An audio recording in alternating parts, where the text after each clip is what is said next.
right. Ladies and gentlemen, boys and girls, children of all ages, even though I don't think many kids tune in here, but not the point. Welcome to episode number 27, the Trout edition, even though we're not going to talk about them at all, of Beer vs. Ivy. I don't know, 20. I mean, wait a minute. No, the Seiya Suzuki edition of Beer vs. Ivy. There we Hey, go. There we go. I'm Simon Ingersoll. You guys know who I am. I'm joined with Mr. Jackson Gross. It's Monday. We're an hour late because that boy over there got a haircut. So yeah, no, just saying. yeah. On that note, how are we doing? I'm doing pretty good. Yeah, this is really the only time I was able to get my hair cut in, so apologies for that. But yeah, no, I'm doing pretty good. Just been grinding at Walgreens. Last 2 days have been nuts with it being Mother's Day, all that kind of stuff.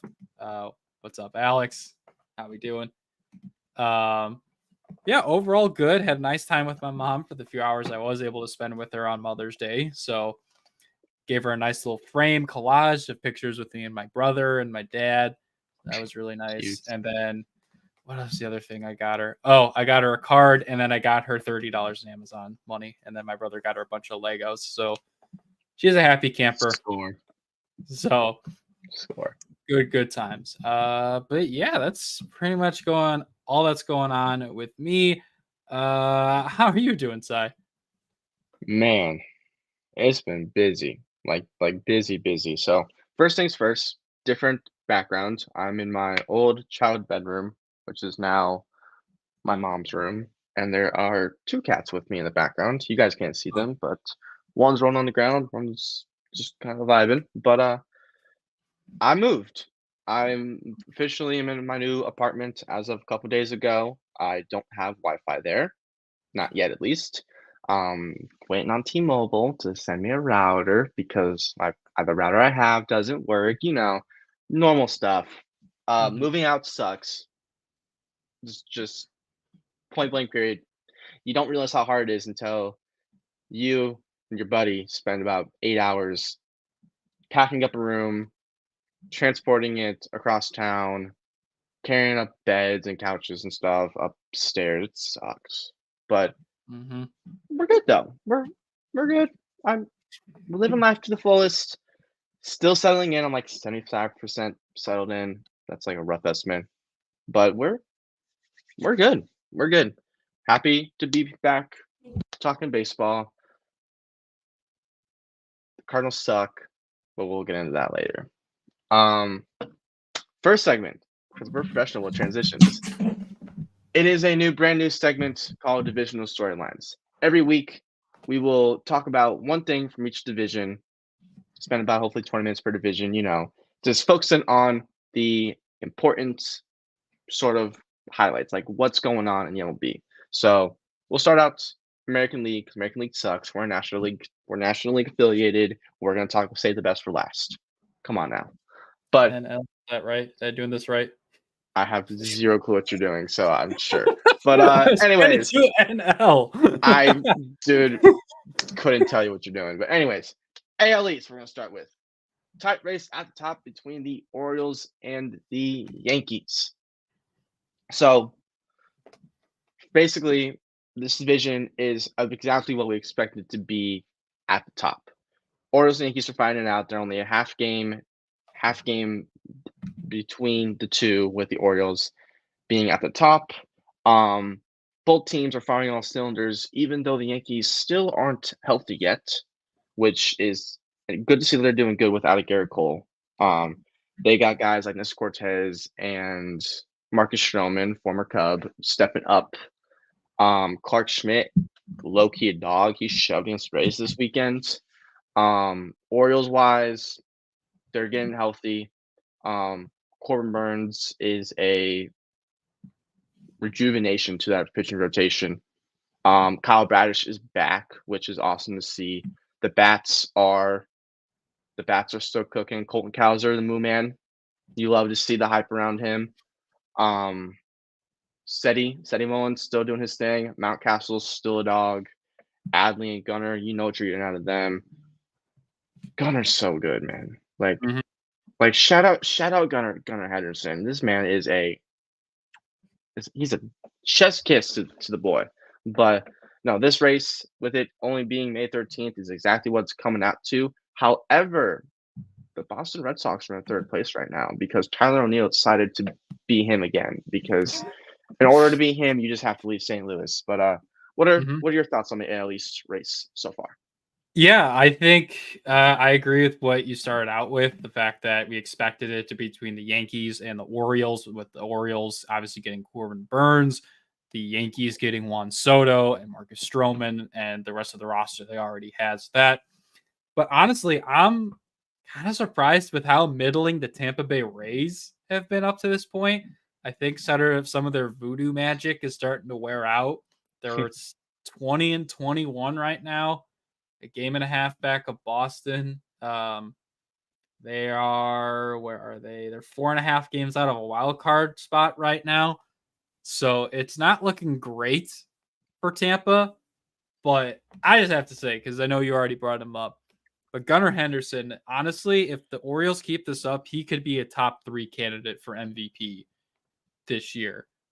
Just for those who Casually. don't know, is this year already on May 13th, 4 doubles, 3 triples, 12 home runs, 27 RBIs, stolen 6 bases already, hitting 271, 347, 568 with a 2.6 WAR already, and playing above average, if not near Gold Glove level defense at third base. So Gunnar Henderson's been a dog.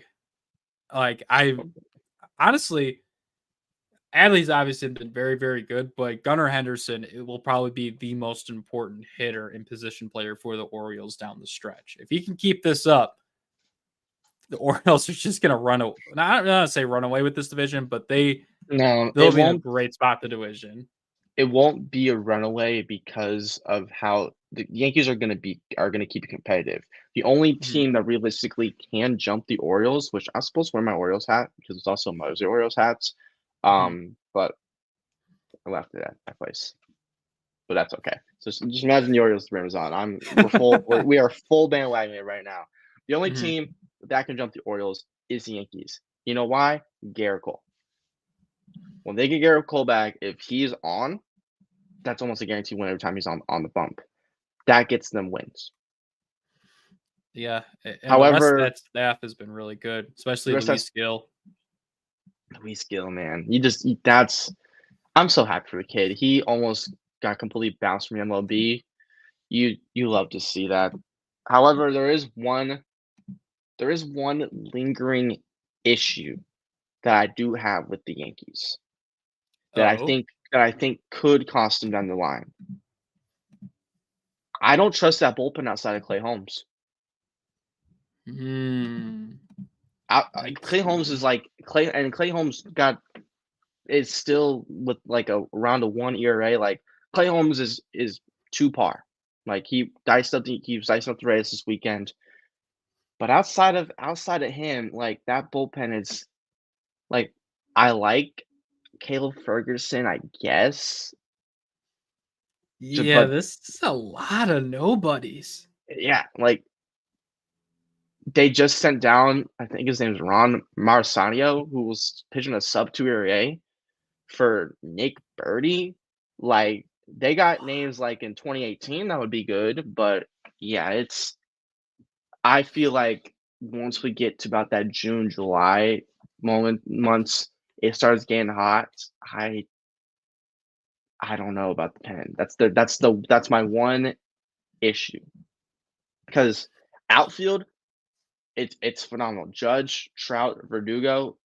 Not why did I say Trout? Oh my god, I'm really thinking about my Because you Trout said right this was now. the Trout episode. And then I changed it to Stan Suzuki episode, and now we're back to Trout. Anyways, Trout, Soto. I'm sorry, I might have just accidentally manifested some really bad voodoo energy. Oh no, hold on, what I just do? Chat. I think I just manifested something really bad. Anyways, we're gonna act like that didn't happen. Uh, Judge, Soto, Verdugo. That's what we were supposed to say There you originally. go. That outfield is 2 par. the Yankees are showing Soto that he's gonna want to resign. The infield, I love Aaron Boone as a person, but the fact that he is deliberately choosing to play John Birdie over Oswaldo Cabrera to this day will forever, like, I'll forever just What is not wrong with understand it. him? Because he loves John Birdie and he hates Oswaldo Cabrera. That's why. I want to be shocked when if Peraza gets healthy. I want to be shocked if he tries to send Cabrera down. That But seems kind of sus.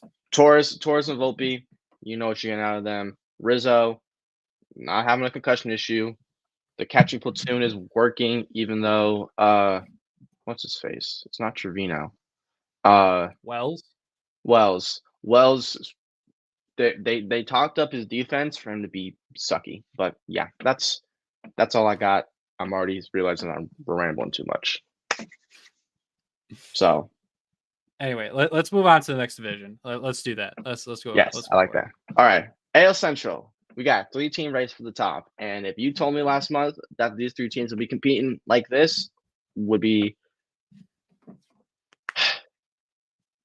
I don't even know what to say. But we got Cleveland, Minnesota, and Kansas City are all within a half game of each other. Yes, Kansas City is fighting for the top. That is a team that we thought was going to be solid. We thought they were going to be like a 500 team, not having Seth Lugo at age 34 be your ace with a 1.66 ERA. That one I'm taking all the credit for. I manifested that. But he's hold on, I just saw a tweet tonight. I have to pull it up again. But in 9 games, Seth Lugo is 6-1 with a 1.66 ERA and 60 innings pitched. Basically, it's 59.2, but we're rounding up. 60 innings pitched, 48 Ks, and a WHIP under 1 at 0.96. We have to get Jake back on the show to talk about Seth Lugo and the fact that we potentially saw a top 5 Cy Young candidate pitch while we were in Detroit. Like, Never so casually. He was okay as a starter with the Padres. He's been an okay starter in his career. Yeah, hold on. We're gonna pull up Lugo's numbers from last year. I want to say he had like a 3.6, a 3.7 ERA. Last season, yeah, 3.57 ERA and 26 starts, 146 innings pitched. Yeah, he was fine. Year before in 2022 was an injured season, but in 2022 he was in the bullpen, 3.60 ERA. Like he's 34 and he's filthy. The last full season he started was either 2020 when he had a 5.1 ERA or 2017 when he had a 4.71. So this is completely, pardon the pun, coming out of left field. Yeah, I just 2.1 WAR would be the second highest of his career. Like, I don't even know what to expect from Seth Lugo at this point. This has just been insanity. It's crazy, but talking about the other teams, because we can't just homer on the Kansas City Royals, even though they're filthy. We could spend 30 minutes just talking about the Royals. Minnesota, the rally sausage, it bangs. Pause. No pause. The rally sausage bangs. Ryan Jeffers knows how to throw that rally sausage. But Carlos Santana at age 38 is casually being a review of nation at their first base position. Alex Kirilloff, Trevor Lornick, Edward Julian, Correa, even like they're filthy. But shout out Joe Ryan for not sucking as bad. He's actually doing what he's supposed to do, which is throwing his fastball and having confidence in it. And then go ahead. No, I don't know what I was going to say. I was going to transition, but okay. No, I was just going to look up talking about the let's see, take a look at here the ERA leaders for team ERA. One of the concerns we had in the offseason with them, the Twins losing Maeda and Gray. I think they lost Maley to the Rangers. It was how their staff was going to do. They're tied for 7th in team ER. Or this is wins. Hold on, give me 1 minute here. God dang it! Why did it tricked me? It did it for wins instead of ERA. Okay, well, okay, they are in the bottom half in the league in ERA. It's 3.98. But even then, that's not. I think it's a lot better than we were anticipating. I was expecting to be bottom third. I was expecting this to be 4.5 ERA, like team wise, but they're sub 4. Pablo's still an ace. Bailey Ober is low key shoving. Kid doesn't throw higher than 94, but Command King 6'7". That man is tall as all can be. But it's really cool to see. And then Cleveland, I don't think Cleveland's gonna last that long. I realistically think, and at the time of this recording, or actually we're live, we're not recording. Sorry, you saying recording. I think it's between Minnesota and Kansas City, and I think that Detroit is gonna sneak their way up. I'm expecting a fall off from Cleveland. Their staff has taken a step back. Yeah, and no Shane Bieber means Ben Lively is in that rotation. And us Cardinals and Cubs fans, we know that Ben Lively kind of blows because he was with the Reds last year. If they need some depth. Like Tristan McKenzie hasn't fully been him. Tanner Bybee is still solid. Logan Allen is still solid. But that rotation, it's just there. Honestly, McKenzie and Lively have been the best of the bunch. I know. Logan Allen's got a 5.56. Bybee's got a 4.91. And they're employing Carlos Carrasco in 2024. Yeah, Cookie signed a minor league deal and is starting. Yeah, depth is lacking, but that's what happened when you have no Shane Bieber, no Gavin Williams. Of course it's gonna not be pretty. They need depth. Quick sidebar off of that. Is there a team that's kind of like losing right now? Do you think like Cleveland trades for one of Miami's starters? I see a world where they try to get Edward Cabrera. Outside Edward Cabrera, I don't see them trying to go for a Miami starter because I just don't see them going for Luzardo. I don't see it. You better stay down there. Don't jump up here. Oh, he's going Cat's to. always Hold on. looking to cause trouble. Oh, yep, and he jumped up there. Orioles news: Heston Kjerstad has just been optioned to AAA for Stowers. Yeah, Kjerstad hasn't been doing too great. Stowers has also been steady raking the ball. So I like Stowers. Lefty presence. Hi, dude. Can you get down? Hello there. Oh, you're on my keyboard. Yep, you gotta go down. You can go on my lap, actually. Hello. This is Toby. Bye-bye. He's on my lap. Bye, Toby. We're good. But anyways, Cleveland's gonna fall off. They need just pitching depth. The offense is not gonna be pretty, but it's getting the job done. On to the next. Dude, yeah, no, you're gonna make me mad. Down you go. I knew he was gonna do this too. Anyways, on to the next. AL West. Texas Rangers are defending champs. Are the Glory Kings themselves got swept by the Colorado Rockies. And in 2 of the 3 games they should have won. But because of that, Seattle now leads Texas by half a game. They were in first place. Last 3 games, they are not in first place no more. This was the wake-up call they needed. Their bullpen blew it. Andrew Heaney was in the 1-run ball. Andrew Heaney, dog, by the way. Everybody forgets Andrew Heaney exists. He was shoving yesterday because he pitched on Sunday. But that bullpen of Jose Leclerc and David Robertson, their rock solid pieces costing them their games this weekend. And I don't think it's gonna really hurt them that much. The rotation, that team is still overall very, very solid. But this is a little bit of a wake-up call. They're not in first place anymore. You got swept by the Rockies. Haven't swept the team since or see they haven't Is swept it the team or May of haven't last year? yeah, they haven't swept the team since May of last year, haven't won a series since September of last year. Yeah. Jeez. Ty Block shoved last night against your team. Peter Lambert shoved against your team. These Ryan Feltner, shout out Ryan Feltner. Love you, Ryan Feltner.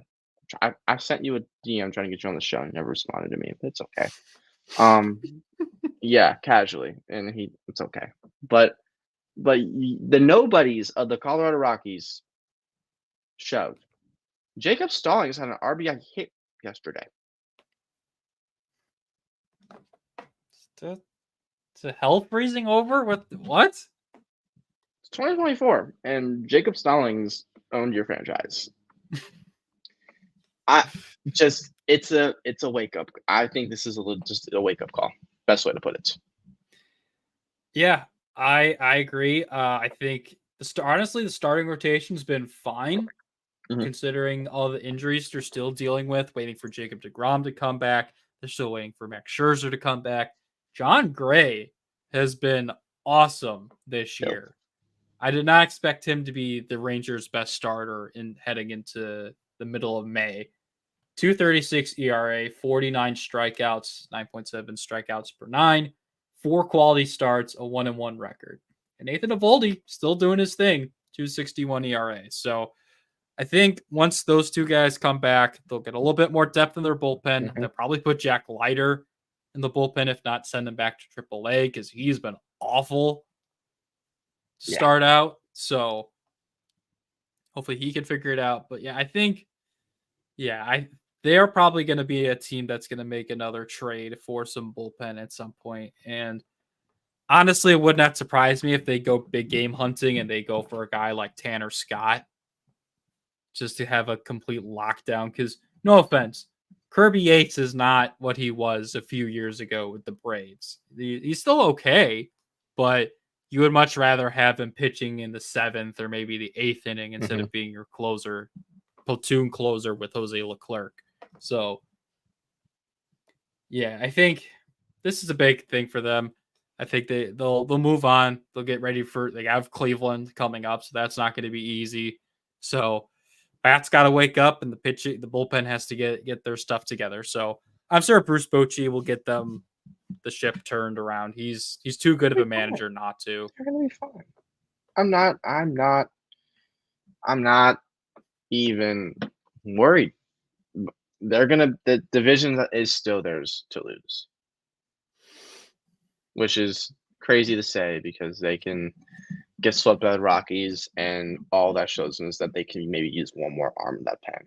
But also, when they get a DeGrom and Scherzer back, they'll probably bump Lorenzen down, and I feel like that's gonna be a match made in heaven.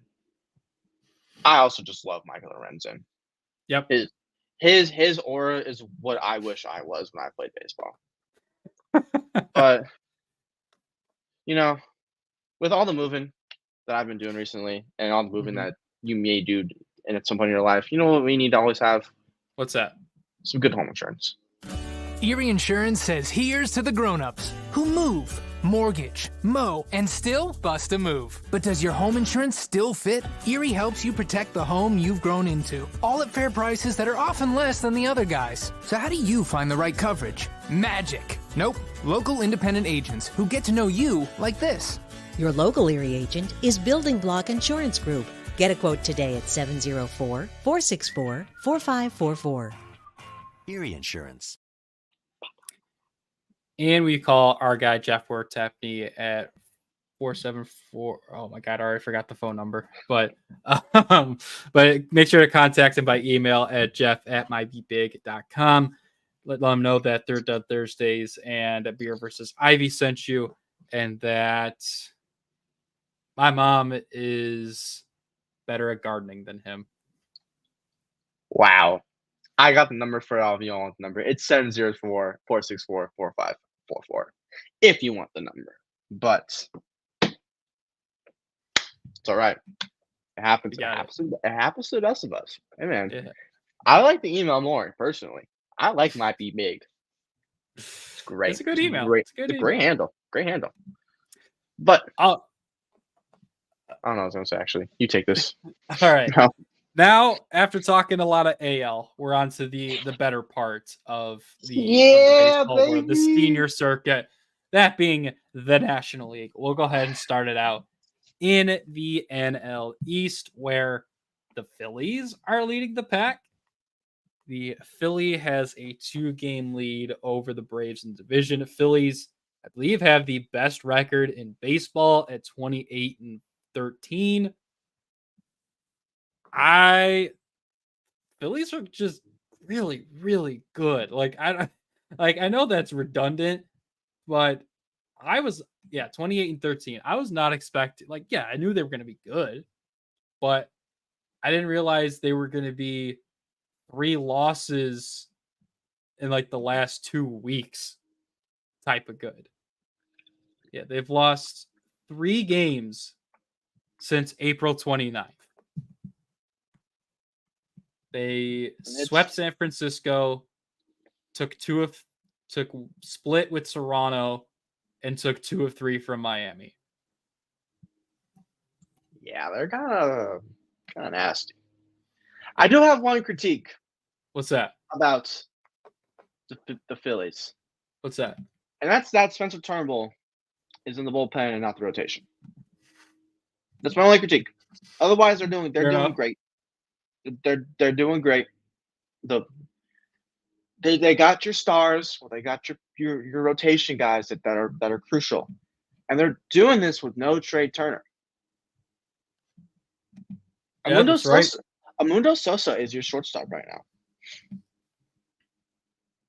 Cardinals legend Amundo Sosa is right now manning your shortstop position, with Stotty still being the main piece at second. You got Whit Merrifield now playing a very more pivotal role.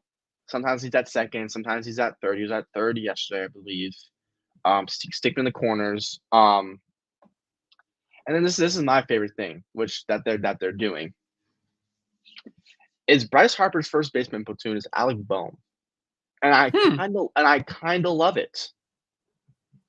If you need, because they faced Lift yesterday, maybe might have been just like a scheduled day off for a lot of the stars, because JT didn't start yesterday, Bryce didn't start yesterday. They had Whit Merrifield third, they had Alec Bohm at first. He's not bad. No. He's serviceable over there. And that's all you got to be, because he's been their best hitter. Yeah, I haven't been able to find it, but he has an unreal batting average with runners in the scoring position. He's got filthy. He's got 32 RBIs and 15 doubles, and he's hitting 338. This is apparently the Alec Bohm that Phillies fans have been saying he already has been for 4 years already. Yeah. So he's batting 338 right now. OPS plus of 167. His WAR is already 1.7, and his career WAR is 2.6. Yeah, and then you get a bonus plus with Kyle Schwarber hitting 9 home runs and actually hitting over 200. So, yeah. And then the pitching staff, Ranger Suarez. God, he's so good. God mode. 7-0 with 7 quality starts, a 1.5 ERA, 55 strikeouts, which is only second to his teammate Zach Wheeler, who has 65. And it's a 2.50 ERA. And Aaron Nola has been a very good number 3 with a 4-2 record, 3.67 ERA. When Aaron Nola is your third, you're in a great, great spot. And I'm curious, the one game that Suarez didn't win. Yeah, the one game that Suarez didn't get a decision, the Phillies still won. and that was the opening day against the Braves, where they won 5-4. He's won 7 starts in a row. Yeah. Some may say, and some may say that's kind of good. Yeah, I would say easily the NL Cy Young leading candidate at this point. I think it's undisputed at this point. Let's, as we talk about a current Cy Oh, that was loud. winner, we saw the debut of a potential future Cy Young winner in Livy Dunn's. Oh, no. You're not just Paul Skeens if you're just Cy Young winner. You can mention Livy Dunn. We have to mention Livy Dunn. That's a staple here. Shout out Connor. Yo, girl. Go get her. But continue. I just don't like that you call him a future Cy Young winner because he's not. Okay, I meant to call him a future Cy Young contender. I think he can be that good. That he has. I'm okay with that. I'm okay with that. Not a winner, but a contender. But yes, Paul Skeens made his debut for the Pittsburgh Pirates on Saturday. He against the Cubs. He did get 7 strikeouts, but left the game with a 6.75 ERA. But the Pirates still won 10-9 because the Pirates decided to hit 5 home runs off the Cubs, which is annoying. And I hate the Pirates, as we all do.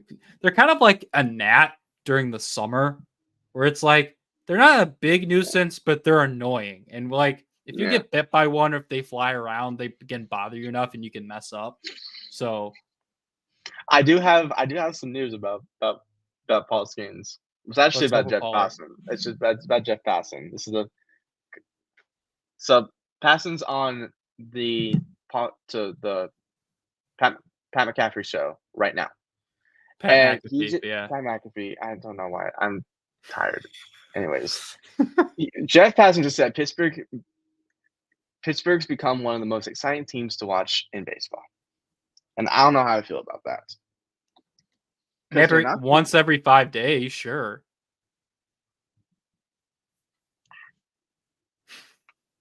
Maybe. I mean, O'Neal Cruz, I guess. Brian Hayes, Andrew McCutchen, who is abnormally fast for his age. O'Neal Cruz walked so Ellie De La Cruz could run. Yeah. Yeah. But Paul Skeens deserves the hype. He has the top 8 fastest pitches in the MLB already, just from his one start. His fastball averaged over 100 miles per hour. Yeah, he casually throw a 100-mile-per-hour fastball and then a 95-mile-per-hour sinker that basically acts like a changeup in terms of movement. Where do they build these? Like, what pitching factory is going on that we haven't been told about? I need to uncover this government conspiracy to create super pitchers. This is just not fair. I know. Pitching is a sore subject. Actually, all of baseball. I forgot. All of baseball is a sore subject, actually, right now.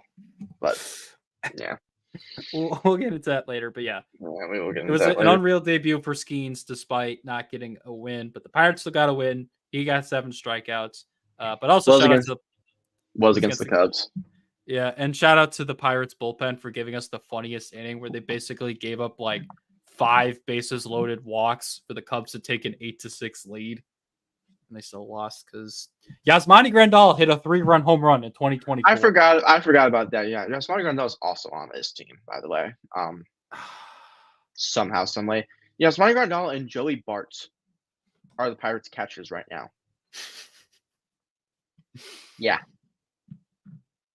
So they sent Henry Davis down for Yasmani fucking Grandal. That's one. Yasmani Grandal has always been on my hate list. I can't stand his face. And his baseball ability too. He can't do anything at this point. He's old. Except 3-run bombs against Keegan Thompson for no reason. Shout out Jose Cuas, by the way. He's back. Yep. 2 scoreless innings. I'll take it. He's had to go But- down AAA for a little bit. But his ass is getting sent back down once Almonte is healthy. Yeah, duh. So, and shout out Kyle Hendricks for doing a good enough Yeah, start, but we'll get to that actually- later. Yeah. But yeah, we have one more division to get to, and it's the NL West. The evil empire of the National League Poverty. is on fire. Still poverty. And they have new threads. We'll get into the threads later. But the Dodgers, since losing to the Mets on April 20th, are 15-4 after starting the year 12-11. They now sit at 27-15, good enough for the third best record in all of baseball. I have their stats pulled up here. Yeah, casually Shohei Ohtani hitting 352 with 11 home runs and 27 doubles. Teoscar Hernandez for like some hit Heyo, pennies, baby. 11 home runs and 33 RBIs to lead the Dodgers. Mookie Betts is hitting 339. Freddie Freeman's hitting 301. Will Smith is hitting 306. Max Muncy's got 9 home runs, is hitting over 200. They called up another Devil Magic rookie in Andy Pajes, who's hitting 287. God, Andy Pajes has been a freak. And this Off- is with off- James Outman and Gavin Lux being bad. And Chris Taylor all being bad. I just found something on Twitter that makes me so happy. I just found a thread that's City Connect uniforms as Pop-Tarts. Is Pop-Tarts? And it's actually quite accurate. But there's only 3 in here. Never mind. The buddy's kind of slacking. Okay, well, still the 3 that I've seen, 4 that I've seen. Okay, buddy needs to update his thread, but I don't care. I like what I saw. I just want to blurb that out. Yeah, and not to mention the Dodgers pitching rotation. Tyler Glasnow has been amazing. Yamamoto has been amazing since his stinker in Korea. James Paxton is 5-0 with 3 quality starts. He's their 5 starter, by the way. He's doing that. And Gavin Stone has 4 quality starts with a 3.55 ERA. Once upon a time, 3 of the 4 names that you mentioned could have been Cardinals. And they're not. Their worst starter has been Walker Buehler, who's only pitched But he's 2 games only so far. pitched 2 games. He got a little roughed up yesterday, but And they're still waiting on Kershaw to come back. yep. And Dustin May to come back potentially at some point. And Bobby Miller. Yep. I don't like want to it. go home. I'm I'm not scared. a fan of it. I I'm hate it. I scared. hate it. I'm scared. And I wanna go home. we thought like the NL West was going to be super competitive, and obviously there's still a ton of time for that. They're not competitive right The now. Dodgers already have a 5.5 game lead on the Padres, 7.5 on Arizona, 8 on San Fran, and 14 on the Rockies. That's not surprising. Like, it's not surprising, but still, this early to have this big of a lead. It is Yeah, the they're kind of big good. divisional lead in baseball from 1 to 2.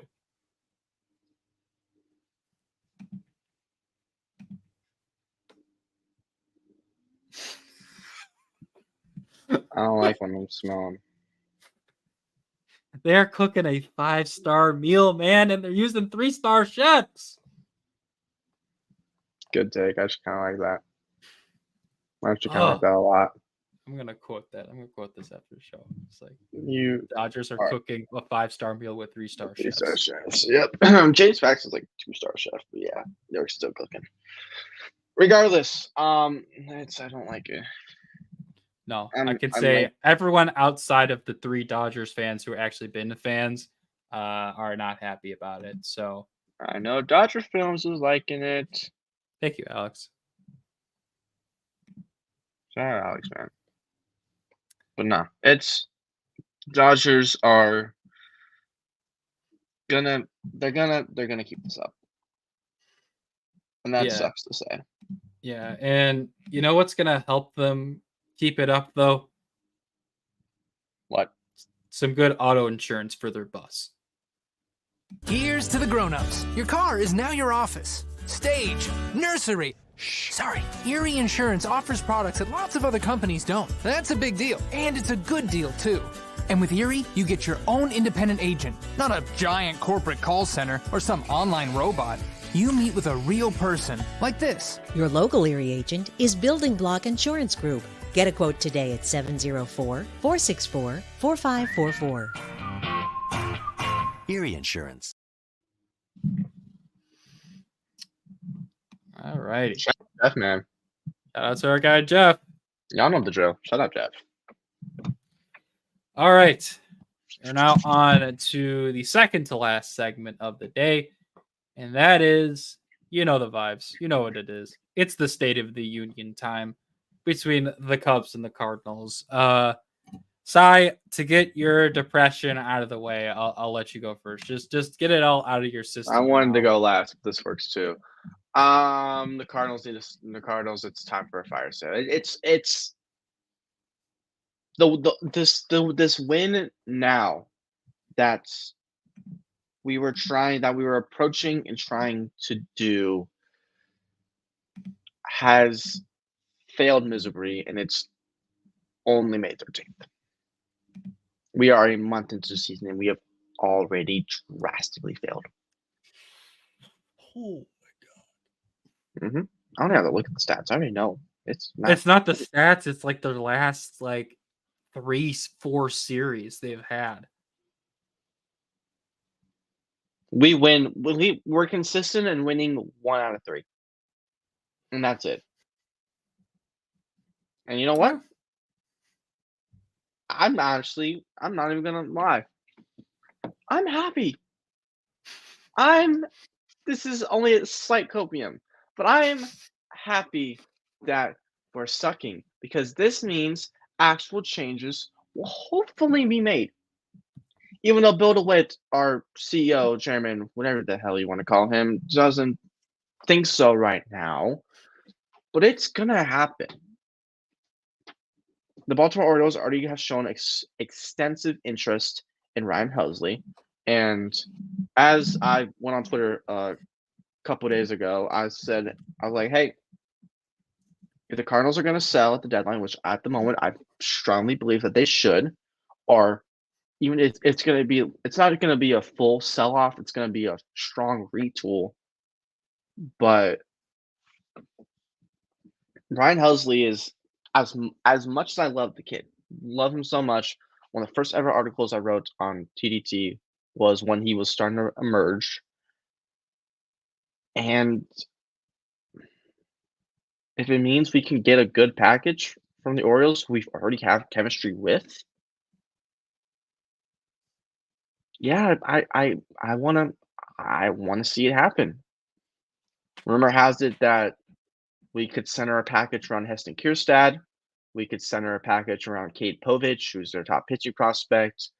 Chase McDermott's another top pitch prospect that could get thrown into a mix.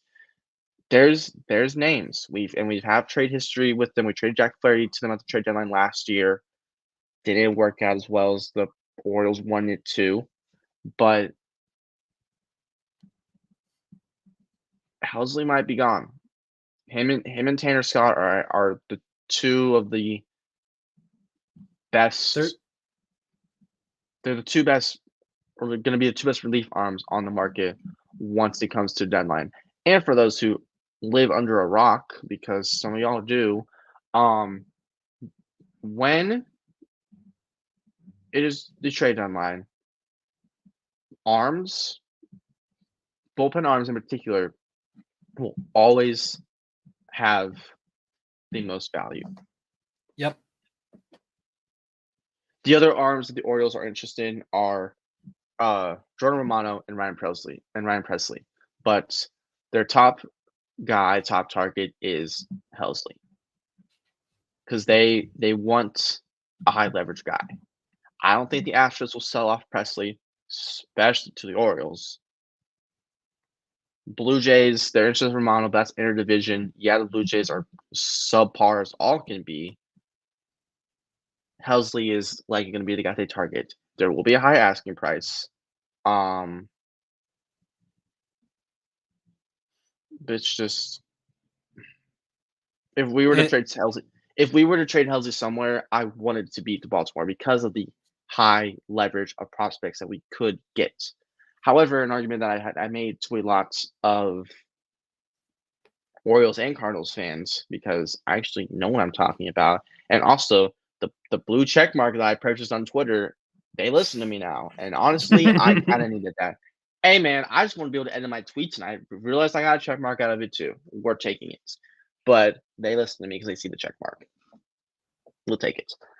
What I have to convince, what I have to tell a lot of O's fans and even Cardinals fans is that if we send our package around Heston Kierstad, for example, that means we have to move either an infielder or an outfielder. Because right now our outfield is a mix of Brendan Donovan, Dylan Carlson, Lars Newbar, Michael Ciani. with Jordan Walker in AAA. With Jordan Walker in AAA. And Alec Burleson in that mix as well. One of those guys, if not two of those guys, have to get moved. Tommy Edmonds on the 60-day injured list. He's bound to come back at some point. He can play both infield and outfield. Brendan Donovan can play both infield and outfield. Training for Kierstad means somebody has to go. Dylan Carlson has to go. Honestly, unless someone really we value Stiani really highly because of his defense, but he's someone who could easily go. I doubt we trade Jordan Walker, but there is a world in a way that if we really want to package and get something good, Cardinals could fuck around and put Jordan Walker, who's only 21, in a deal. Like there's a lot. That's true. There's a Although lot. I There's a feel lot like of if you're going to business. trade Jordan Walker, you're trading him for an MLB player, not trading him for more prospects. Correct. But I don't think he'll be moved. Realistically, at the moment, who I can see being moved, Helsley is a definite. I can see, as good as Andrew Kitchens has been, I can see somebody trying to snag him off of us. Gallegos, he's been kind of bad. He's going to be a name that people are going to be looking at. Like all of our good high leverage Wolfen arms, people are going to look at. Paul Goldschmidt has been bad, but Paul Goldschmidt also only has a half a year left in his contract. Perfect buy low for a team that wants some right-handed power at first base or DH. Yeah, it'll hurt a lot of Cardinals fans, including myself, but it's a move that I sadly see happening, and then either an infielder or an outfielder of some sort will have to get moved. More likely an outfielder of like a Burleson whose bat's been hot and he's been getting value to his name. Dylan Carlson. I mean, we're gonna retool. We're gonna sell off more pieces, and it's a tough scene right now for you guys because you expect it at least to be a little bit better, probably at the very least third place in the NL Central right now with the improvements to the starting rotation. And the offense, as we've talked before, is just kind of let you guys down. Like this is going to be the most mean comparison I can make, but it's the most apt. Paul Goldschmidt is looking like Javier Baez right now. It's looking worse than Javier Baez. He hit his first home run since April 20th. He hit his first home run since April 20th last night. The team's already 16-24. The piece, half our roster is just randoms. We have guys like Kyle Lee and Chris Roycroft who are in our bullpen right now. I mean, shout out Matt Carpenter. Matt Carpenter's back. I like seeing that for his presence. He was honest. He was player managing yesterday during the Brewers a little bit because Ollie Marmol and Descalso both got thrown out in the same inning because the Cardinals had to keep challenging calls. Cardinals kept challenging calls and winning calls, and they just got blown. The umps and the strike zone yesterday for that Cardinals Brewers game were It's brutal. But yeah, And now we're Contreras is out for 6 weeks with fractured forearm. it's more like 10. The break's a lot worse than we thought. Hey, Bray. What's up, Bray? We're hoping to get him back by All-Star break. That's best case. So we get him back All-Star break. Yeah, it's a tough scene right now for St. Louis. Yeah, just enough. All But right. anyways, on to the Cubs. That's why Brandon's here. Yeah, what's up, Bray? Let's take a mini. Take Let's your talk. victory lap. Take your victory lap. Yeah, At this point, it's go Cubs go. St. Louis is poverty. I'll cheer Yeah. for the Cubs. The Chicago Cubs sit a half game back in the NL Central behind the Brewers. Fuck the Brewers. That's 3. And here's guys who have been on the injured list for the Cubs at some point this year: Caleb Killian, Julian Merriweather, Drew Smiley, Daniel Palencia, Jordan Wicks, Dansby Swanson, Yency Almonte, Kyle Hendricks, Cody Bellinger, Justin Steele, and Seiya Suzuki. And it's only May. Dansby and Almonte just went on the injury list. They're saying Almonte will probably be back in a week. Swanson could be back in a few days. But the fact that this team somehow, some way is second in the division with all of that, and Kyle Hendricks before the injury being bad, is insane. And Adbert Alzolay being bad. Hector Neris has taken over as the closer, and he has a 3 ERA with a 1.8 walks whip, and he's been better than Alzolay. Like, Hayden Wesneski was on 670 The Score, and he said that all the guys in the bullpen call Hector Neris Heart Attack Hector. Because, like, every save opportunity is a guy on first and second in a 1-run game with 1 out, and he somehow gets out of it. The big double play against the Mets in that 1-0 game in New York where Happ catches the ball and they tag out Alonso at home. Insane. So it's been getting better, at least in the health front. Kyle Hendricks just came back and did not implode. I was surprised. I don't remember his exact stat line here. Let me pull this up real quick. I know he pitched 5 innings. Yeah, 5 innings, 1 run, 5 strikeouts, 4 walks, and the only hit was a home run. Happy with that. And Colton Brewer had to come into the game. Mark Leiter Jr., Hector Neris, and Adbert Alzolay got a save, even though he gave up a home run to make it a 1-run game.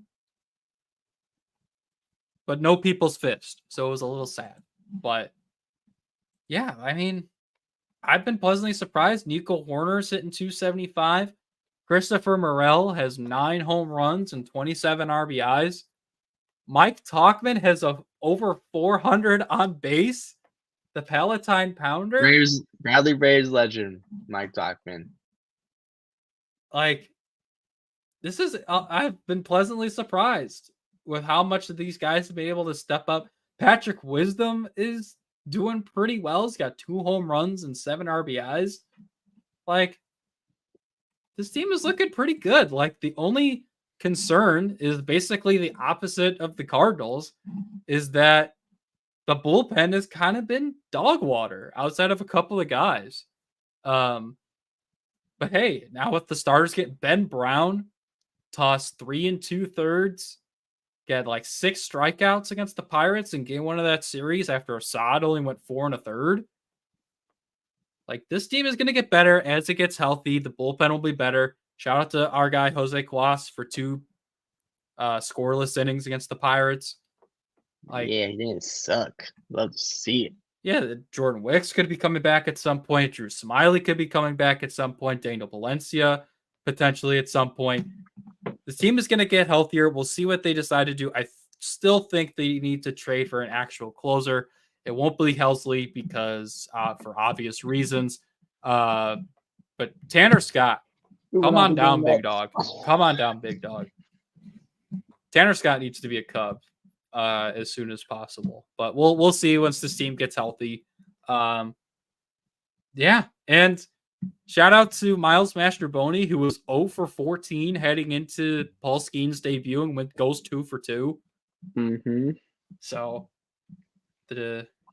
he stays for now, I guess is the best way I can put it. But it's a cautious optimism with the Cubs right now, I think is the best way I can put it, is the pieces are there. They just have to get healthy, and we'll see where they go from there.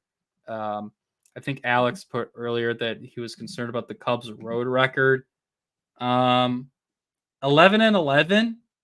You're okay with being 500 on the road. As long as you're good at home, 500 on the road is fine. So, yes, I would like it to see it get better too, but they're going to have a great test because they get to go down to Atlanta and play the Braves. I do want to note what Brandon said about Mason Miller. What I've been seeing about this is it is a possibility, but that's gonna cost it's gonna a cost Matt Shaw, Owen Casey. It's gonna cost a decent amount because the A's highly value him. His asking price is high. Yeah, a young reliever with 6 years of control. Previously a starter. Only reason why he's a reliever at the moment is because injury concerns. You easily flip him into a starter. Yeah. Well, honestly, I keep him as a closer. I keep him as a reliever. And maybe that changes the calculus for okay, how much is this guy actually going to cost? I don't know. It's slightly. I mean, he's still going to cost he's still going to cost you at least two of your top probably 10 prospects at least. And then probably top 10, 2 of your top 10, and then 1 of your 10 to 15 guys. And then probably maybe one somewhere in top 30 on top of it, or an MLB ready guy, because they're gonna want at least one guy like a Matt Mervis. Honestly, I can easily see being thrown into this package. Yeah, Matt Mervis, and then maybe it's gonna be a guy who doesn't really have a place on the Cubs, who the A's at least see something in. Kind of like that. Hey, come prove it. Yeah, I wouldn't mind seeing Mervis and Jose Cuas sent to Oakland with a package. Jose Cuas would get high leverage innings there because he'll be one of the better guys, better than Danny Jimenez. But yep. On that note, we'll see. On that note, we're at the bottom of the 9th. I don't think if there's anything baseball related that I wanted to mention that I forgot to mention, because this is my time to. We didn't fully go into it, but what did you think of the Dodgers' new City Connect jerseys? I don't know if you saw it yet. They look like a blueberry Pop-Tart, and I kind of like them. They're much better than what they had, because they're the OG ones, worst ones in the league by a long shot. I like the new ones. However, they're really embracing their Mickey Mouse World Series ring in 2020. The Dodger D logo looks like if you take the Disney wand and draw the Disney logo. And you can't convince me otherwise. I saw a comparison. They're really embracing their roots. And honestly, they should. Because right now, all they're known for is Shohei Ohtani's giving them out of money, and Mickey Mouse rings and Trevor Bauer Cy Youngs.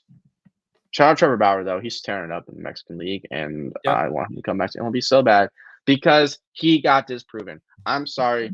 I'm still not as much of a Trevor Bauer supporter as I once was. I used to really be a Bauer supporter. Him and Mike Clevenger used to both be my guys, and they both did not great things. But Bauer got disproven, so I still support him, but not as much. I just want he deserves another shot. That's just my biggest thing.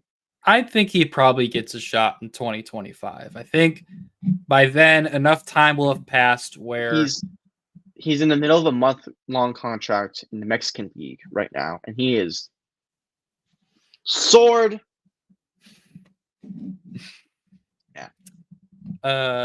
just saw this. Paul Skeens will be on the Pat McAfee show tomorrow. I saw that too. I just didn't feel like saying it until later. Okay. Yeah. And But- yeah, the Livy Dunn interview was kind of fun. They the Pretty cool. Pirates TV network interviewed her during Skeen's debut. It was kind of fun, not gonna lie. Like her talking about how they missed the flight. They missed the first 3 calls because they were sleeping. Yep. Then they missed the flight, so they had to drive from wherever they were to get to Pittsburgh. So then that way he could go make his MLB debut. So it was really cool. And then her saying that she's more nervous like watching him than she is like competing in gymnastics. So that was pretty cool. It was a fun interview. Yeah. So You do love you love to see it because this was bound to happen. He needed to get the call up. He was doing so well in AAA. Yeah, he was doing great in AAA. The Pirates have been skidding for a while, basically since April, like we both said. Mm-hmm. So, but yeah. I think anything else baseball related, or just anything else that I've saw recently. I don't know. I think I don't got much. Yeah, I think that's kind of. I guess the tank. The last thing I'll dibble dabble on is the White Sox are already starting their sell off. They traded Robbie Grossman back to the Rangers. That's the only thing. I do remember that. I remember seeing that. And shout out Rafael Ortega for having a spot on a 26-man roster. He's with the White Sox. Oh my God, Rafael! 2021 Cubs legend, Rafael Ortega. I don't know if you know that. That's what I'm going to end it on. Shout out Rafael Ortega because he's actually getting playing time with the Chicago White Sox. Well, also I can't wait for Tommy Pham to net them a pretty decent prospect. Yep. White Sox have been a lot better since he got there. I will say that. Mm-hmm. So all you got to do is beat the Cardinals for 2 out of 3, and you're just fine. Let's see, I think is every team has won a series. I was saying every team is above double-digit wins because I think it was either the Rockies or the Marlins were the last team. Or it was the Rockies were the last team. Rockies, and they swept the Rangers, and now they're at 11. So yeah, but you know who's a bigger legend than White Sox and Cubs legend Rafael Ortega? I don't know. You tell me. I think that would be our boy, Mr. Gregory Council.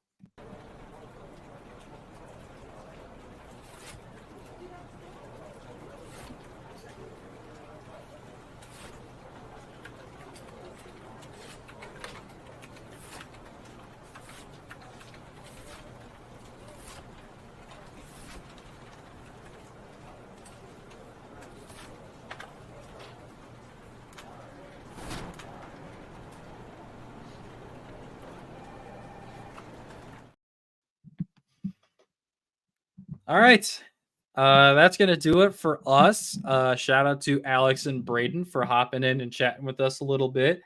And I do remember this. Sorry to our guy, Chris Gallagher, for the Toronto Maple Leafs choking again in a Game 7 against Boston where they had a lead. Sorry, my guy. Hopefully, maybe they'll actually start winning some titles like a real NHL team. You know, I'm just saying. I'm not a big hockey guy, so I don't really care. But yeah, so I just thought about that. I saw an NHL thing, so just wanted to say sorry to our great guy, Chris Gallagher. But like I said, that's gonna do it for us. Make sure to tune in next week. I won't need another haircut, so we will be back at 12. Unless Sai gets a haircut, so hopefully not. Actually, no. Actually, there is a possibility because I leave for Las Vegas on Tuesday, so there actually is a possibility. I just don't know when. So if there's a delay, there's a delay. Oh my gosh. All right. But again, thank you for everyone for tuning in. We will see you all next week. Be sure to check out our Twitter at Beer versus Ivy. Check out the Instagram. Check out our Twitters. They're linked. Yeah. They're right there on the screen. Boom, boom. I got right check mark there. now, baby. People listen to me now. Yes. Even if it's just edit tweets, I have check mark out of it. So we'll take it. All righty. Have a great day, everyone, and happy belated Mother's Day to all the moms out there. Woo! Shout out, moms. Shout out to you for giving us stuff to talk about. Yup.